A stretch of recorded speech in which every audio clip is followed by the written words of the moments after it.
Pro level पासून जर मला ट्रेडिंग स्टार्ट करायची असेल तर मी या 4 गोष्टी आतापासूनच फॉलो करायला स्टार्ट करेन, जेणेकरून माझं लर्निंग टाइम एकदम कमी होऊन जाईल. तर पहिलं म्हणजे मी मार्केटमध्ये माझा बेस तयार करून घेईन, म्हणजेच टेक्निकल अनालिसिसची स्टडी करेल. त्यामध्ये chart patterns, candlestick pattern, trade line, support resistance, supply and demand zone आणि जे काही इंडिकेटर असतील ते समजून घेईल. गोष्ट म्हणजे बॅक टेस्टिंग. मी दररोज न चुकता दिवसाचे 1 ते 2 तास बॅक टेस्टिंग करेन, जेणेकरून मला मार्केटमध्ये कुठे एंट्री घ्यायची, कुठे एक्झिट करायचे, किती वेळ ट्रेड होल्ड करायचा आहे, माझी स्ट्रॅटर्जी किती ॲक्युरेट आहे आणि कितीचा रिस्क रिवॉर्ड रेशो देते हे समजून येईल. तिसरी गोष्ट म्हणजे रिस्क मॅनेजमेंट.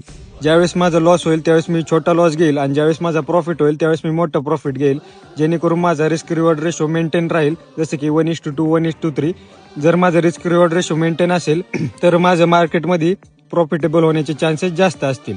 चौथी आणि सगळ्यात इम्पॉर्टंट गोष्ट म्हणजे मी माझे सायकोलॉजी डेव्हलप करण्यावरती जास्त फोकस केला असता, जेणेकरून ज्यावेळेस माझी लुजिंग स्ट्रेक चालू होईल त्यावेळेस मी माझी इमोशन्स कंट्रोल करून ओव्हर ट्रेडिंग आणि रिव्हर्स ट्रेडिंग कंट्रोलमध्ये केले असते. आणि मी एक्सेव्ह ट्रेडर आदित्यला पण फ्री ट्रेडिंग शिकण्यासाठी फॉलो केलं असतं.